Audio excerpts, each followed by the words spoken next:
Bismillahirrahmanirrahim. Before I start delivering my statement, we can see that we have a huge number of journalist friends who have come from outside Bangladesh. So before I deliver my statement in Bangla, I would like to say something very briefly in English for our friends who have come from outside Bangladesh. Dear fellow citizens, distinguished journalists from home and abroad, good afternoon and Assalamu alaikum. The freedom-loving, pro-democracy people of the country have once again brought victory to the Bangladesh Nationalist Party, BNP. Alhamdulillah. This victory belongs to Bangladesh. This victory belongs to democracy. This victory belongs to the people who aspire to and have sacrificed for democracy. From today, we are all free, with the true essence of freedom and rights restored. I congratulate the people of Bangladesh by overcoming all obstacles. You have paved the way of establishment of democracy in the country. We are about to bring our journey in a situation marked by a fragile economy, left behind by the authoritarian regime, weakened constitution and statutory institution, and a deteriorating law and order situation. With your spontaneous participation, after more than 1.5 decades, a parliament and government accountable to the people through direct voting are being established in the country. To ensure that no evil force can reestablish autocracy in the country, and to ensure that the nation is not turned into a subservient state, we must remain united and uphold the will of the people. A total of 51 political parties participated in this election, including Jamaat-e-Islami, NCP, Islami Andolan Bangladesh, Jamaat Ulema Islam, and Gano Adhikar Parishad, among others.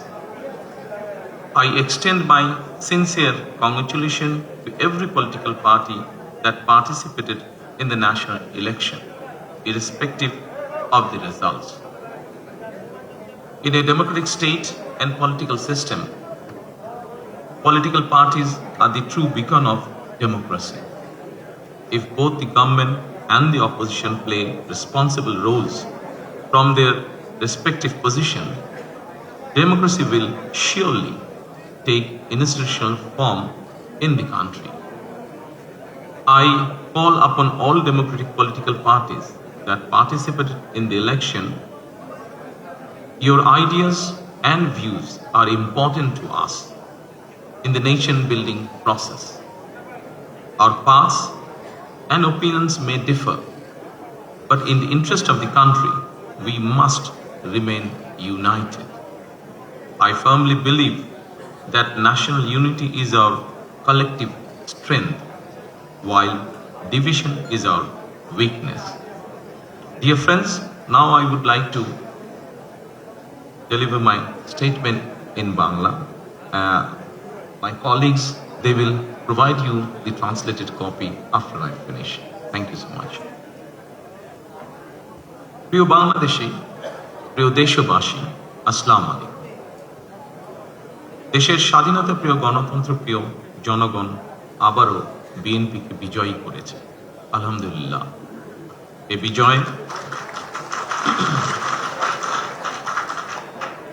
বিজয় বাংলাদেশের, এই বিজয় গণতন্ত্রের, এই বিজয় গণতন্ত্রকামী জনগণের। আজ থেকে আমরা সবাই স্বাধীন। আমি দেশের সকল জনগণকে জানাই আন্তরিক অভিনন্দন। সকল প্রতিবন্ধকতা মোকাবেলা করে আমরা দেশের গণতন্ত্র প্রতিষ্ঠার পথ সুগম করেছি। ফ্যাসিবাদের রেখে যাওয়া ভঙ্গুর অর্থনীতি, অকার্যকর করে দেওয়া সাংবিধানিক এবং বিধিবদ্ধ প্রতিষ্ঠান এবং দুর্বল আইন শৃঙ্খলা পরিস্থিতি, এমন একটি পরিস্থিতির মধ্যে দিয়ে আমরা যাত্রা শুরু করতে যাচ্ছি। আপনাদের স্বতঃস্ফূর্ত অংশগ্রহণের 1.5 দশকেরও বেশি সময় পর দেশে পুনরায় জনগণের সরাসরি ভোটে জনগণের কাছে জবাবদিহিমূলক সংসদ এবং সরকার প্রতিষ্ঠিত হতে যাচ্ছে। আর কোনো অপশক্তি যাতে দেশে ফ্যাসিবাদ কায়েম করতে না পারে, দেশকে তাবেদার রাষ্ট্রে পরিণত করতে না পারে, এজন্য আমরা সকলে ইনশাআল্লাহ ঐক্যবদ্ধ থাকবো এবং থাকতে হবে। জামাতে ইসলাম, এনসিপি, ইসলামী আন্দোলন বাংলাদেশ, জমিয়তুল ইসলাম, গণ অধিকার পরিষদ সহ 51টি রাজনৈতিক দল এই নির্বাচনে অংশগ্রহণ করেছিল। জাতীয় নির্বাচনে অংশগ্রহণকারী প্রতিটি রাজনৈতিক দলকেও আন্তরিক অভিনন্দন জানাই। গণতান্ত্রিক রাষ্ট্র এবং রাজনীতিতে রাজনৈতিক দলগুলো মূলত গণতন্ত্রের বাতিঘর। সরকার এবং বিরোধী দল যে যার অবস্থান থেকে দায়িত্বশীল ভূমিকা পালন করলে অবশ্যই দেশে গণতন্ত্র প্রাতিষ্ঠানিক রূপ পাবে বলে আমরা দৃঢ়ভাবে বিশ্বাসী। নির্বাচনে অংশগ্রহণকারী প্রতিটি গণতান্ত্রিক রাজনৈতিক দলগুলোর প্রতি আহ্বান জানাই, দেশ গঠনে আপনাদের চিন্তা ভাবনা আমাদের কাছে অত্যন্ত গুরুত্বপূর্ণ। আমাদের পথ এবং মত ভিন্ন থাকতে পারে, কিন্তু দেশের সাথে আমরা সবাই এক। আমি বিশ্বাস করি জাতীয় ঐক্য আমাদের শক্তি, বিভাজন আমাদের দুর্বলতা। প্রিয় দেশবাসী, জনমনে সৃষ্ট সকল সংশয় কাটিয়ে শেষ পর্যন্ত দেশে শান্তিপূর্ণভাবে একটি অবাধ, সুষ্ঠু এবং নিরপেক্ষ নির্বাচন অনুষ্ঠিত হয়েছে। এজন্য অন্তর্বর্তীকালীন সরকার এবং নির্বাচন কমিশনকে বিশেষ ধন্যবাদ জানাই। জনগণের প্রত্যাশিত এই নির্বাচন অনুষ্ঠানের জন্য গণতন্ত্রের ইতিহাসে আপনাদের অবদান স্মরণীয় হয়ে থাকবে। নিরপেক্ষ নির্বাচন অনুষ্ঠানের সঙ্গে সংশ্লিষ্ট বিচারিক কর্মকর্তা, জনপ্রশাসন, সশস্ত্র বাহিনী এবং আইন শৃঙ্খলা বাহিনী সকল কর্মকর্তা, সদস্য এবং রিটার্নিং অফিসার, সহকারী রিটার্নিং অফিসার, প্রিজাইডিং অফিসার, সহকারী প্রিজাইডিং অফিসার এবং পোলিং অফিসার সহ সংশ্লিষ্ট ব্যক্তিবর্গ, আপনাদের আন্তরিকতা এবং দায়িত্বশীল ভূমিকা ছাড়া অবাধ এবং সুষ্ঠু নির্বাচন সম্ভব হতো না। আপনাদেরকে অসংখ্য ধন্যবাদ। এই নির্বাচনে দেশি এবং বিদেশি গণমাধ্যম এবং পর্যবেক্ষকদের ভূমিকাও ছিল অত্যন্ত গুরুত্বপূর্ণ। আপনাদের প্রতিও রইল অকৃত্রিম শুভেচ্ছা। ৭১-এর স্বাধীনতা অর্জনের যুদ্ধ থেকে ২০২৪ সালে দেশ এবং জনগণের স্বাধীনতা রক্ষার যুদ্ধ, এই দীর্ঘ সময় দেশ গণতন্ত্র প্রতিষ্ঠার আন্দোলনে যারা শহীদ হয়েছেন, হতাহত হয়েছেন, যাদের রক্ত মাড়িয়ে কষ্টের সিঁড়ি বেয়ে আজকের এই গণতান্ত্রিক বাংলাদেশ, সেই সকল বীর শহীদদের প্রতি জানাই গভীর শ্রদ্ধা। মহান আল্লাহ দরবারে তাদের মাগফিরাত কামনা করছি। যারা মানুষের গণ অধিকার প্রতিষ্ঠার সংগ্রামে প্রাণ দিয়েছেন, হতাহত হয়েছেন, দেশের গণতান্ত্রিকামী জনগণ আপনাদের ভূমিকাকে গভীর শ্রদ্ধার সঙ্গে স্মরণ করবে ইনশাআল্লাহ। প্রিয় দেশবাসী, জনগণের রায় পেলে বিএনপি রাষ্ট্র মেরামতের রূপরেখা উপস্থাপন করেছিল। অন্যান্য গণতান্ত্রিক দল এবং সারা দেশের জনগণের সঙ্গে মত বিনিময়ের মাধ্যমে ৩১ দফা প্রণয়ন করেছিল। ৩১ দফার আলোকে ঘোষণা করা হয়েছে দলীয় ইশতেহার। একই সঙ্গে কয়েকটি বিষয়ে নোট অফ ডিসেন্ট দিয়ে বিএনপি জুলাই সনদেও স্বাক্ষর করেছে। আমরা জনগণের কাছে প্রতিশ্রুতিবদ্ধ, প্রত্যাশিত প্রতিটি অঙ্গীকার পর্যায়ক্রমিকভাবে বাস্তবায়ন করব ইনশাআল্লাহ। সারা দেশে বাংলাদেশ জাতীয়তাবাদী দল বিএনপি সর্বস্তরের নেতা কর্মী সমর্থক ছাড়াও দেশের গণতান্ত্রিকামী জনগণের সামনে আজকের এই সময়টি অত্যন্ত গুরুত্বপূর্ণ এবং আনন্দের। এমন এক আনন্দঘন পরিবেশে আপসীন দেশনেত্রী বেগম খালেদা জিয়ার অনুপস্থিতি আমাদেরকে করেছে ভারাক্রান্ত। রাষ্ট্র ও রাজনীতিতে জনগণের অধিকার প্রতিষ্ঠার এমন একটি গণতান্ত্রিক সময়ের প্রত্যাশায় তিনি ফ্যাসিবাদের বিরুদ্ধে আপোষহীন লড়াই করেছিলেন। স্বৈরাচার কিংবা ফ্যাসিবাদের সঙ্গে কখনো আপোষ করেননি। দেশ এবং জনগণের স্বার্থের প্রশ্নে বরাবরই তিনি ছিলেন অটল, অবিচল।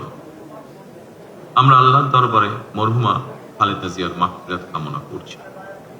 প্রিয় দেশবাসী, স্বাধীনতার ঘোষকের প্রতিষ্ঠিত বাংলাদেশ জাতীয়তাবাদী দল বিএনপিকে দেশের জনগণ আবারও রাষ্ট্র পরিচালনার ম্যান্ডেট দিয়েছেন। জনগণ বিএনপির প্রতি যে বিশ্বাস এবং ভালোবাসা দেখিয়েছেন, এবার জনগণের জীবন মান উন্নয়নের জন্য নিরলস কাজের মাধ্যমে জনগণের এই বিশ্বাস এবং ভালোবাসার প্রতিদান দিতে আমাদেরকে ঐক্যবদ্ধভাবে কাজ করতে হবে। এবার আমি সারা দেশে বিএনপির সর্বস্তরের নেতাকর্মী সমর্থকদের ধন্যবাদ জানিয়ে বলতে চাই, শত নির্যাতন নিপীড়নের পরও আপনারা রাজপথ ছাড়েননি। গণতন্ত্র প্রতিষ্ঠাত সংগ্রামে অটুট ছিলেন, অনড় ছিলেন। এবার দেশ গড়ার পালা আমাদের। দেশ পুনর্গঠনের এই যাত্রায় আপনি, আমি, আমাদের প্রত্যেককে দায়িত্বশীল ভূমিকা পালন করতে হবে অবশ্যই। আমরা গণতন্ত্র এবং মানুষের অধিকার প্রতিষ্ঠার এই বিজয়কে শান্তভাবে, শান্তির সাথে, দায়িত্বশীলতার মাধ্যমে উদযাপন করেছি।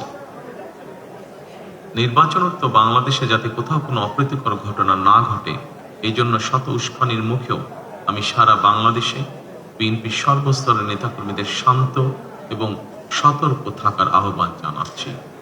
কোনো অপশক্তি যাতে পরিস্থিতির সুযোগ নিয়ে কোনো অপ্রীতিকর ঘটনা ঘটানোর সুযোগ নিতে না পারে, এজন্য নির্বাচন উত্তর নিরঙ্কুশ বিজয়ের অর্জনের পরও আমি সারা দেশে বিএনপি এবং জোটভুক্ত দলের সর্বস্তরের নেতাকর্মীদের বিজয় মিছিল বের করতে নিষেধ করেছিলাম।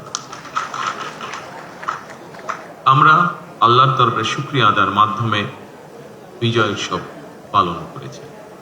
আমার বক্তব্য স্পষ্ট, যে কোনো মূল্যে অবশ্যই শান্তি এবং শৃঙ্খলা বজায় রাখতে হবে। কোন রকমের অন্যায় কিংবা বিয়ানি কর্মকাণ্ড আমরা বরদাস্ত করব না। দলমত, ধর্ম, বর্ণ কিংবা ভিন্নমত যাই থাকুক, কোনো অজুহাতে অবশ্যই দুর্বলের উপরে সবলের আক্রমণ আমরা মেনে নেব না। ন্যায়পরায়ণতা হবে আদর্শ। আইনের শাসন প্রতিষ্ঠা করা না গেলে আমাদের সকল চেষ্টা ব্যর্থ হয়ে যেতে পারে। আইনের শাসন প্রতিষ্ঠায় সরকারি দল কিংবা বিরোধী দল, অন্য মত কিংবা ভিন্ন মত, প্রতিটি বাংলাদেশী নাগরিকের জন্যই আইন সমান। আইনের প্রয়োগ হবে বিধিবদ্ধ নিয়মে। নির্বাচনে একে অপরের বিরুদ্ধে কিংবা এক দল আরেক দলের বিরুদ্ধে প্রতিদ্বন্দ্বিতা করতে গিয়ে নির্বাচনের মাঠে হয়তো কোথাও কোথাও নিজেদের মধ্যে ভুল বোঝাবুঝির সৃষ্টি হয়ে থাকতে পারে। তবে এই ধরনের বিরোধ যেন প্রতিশোধ, প্রতিহিংসায় রূপ না নেয়, সে ব্যাপারে সবাইকে সতর্ক থাকার জন্য আমি আন্তরিকভাবে আহ্বান জানাচ্ছি। দেশে গণতান্ত্রিক জনগণের প্রতি আমার আহ্বান, আসুন যেভাবে আমরা গণতন্ত্র প্রতিষ্ঠার লড়াইয়ে ভূমিকা রেখেছিলাম, একইভাবে এবার দুর্নীতি এবং আইন শৃঙ্খলা নিয়ন্ত্রণ এবং জনগণের প্রতি জবাবদিহিতার মাধ্যমে আমরা বাংলাদেশকে একটি নিরাপদ, মানবিক বাংলাদেশ হিসেবে প্রতিষ্ঠার জন্য যে যার অবস্থান থেকে আমরা ভূমিকা রাখি। একটি নিরাপদ মানবিক গণতান্ত্রিক বাংলাদেশ প্রতিষ্ঠার যাত্রাপথে আমি ভিন্ন দল কিংবা ভিন্ন মতের সকলের সহযোগিতা কামনা করছি। বিশ্বের সকল গণতান্ত্রিক শক্তি, সকল প্রবাসী বাংলাদেশী এবং দেশের স্বাধীনতা প্রিয় জনগণের প্রতি আবারও বিজয় অভিনন্দন এবং ধন্যবাদ জানিয়ে আমার বক্তব্য শেষ করছি। আল্লাহ হাফেজ। বাংলাদেশ জিন্দাবাদ।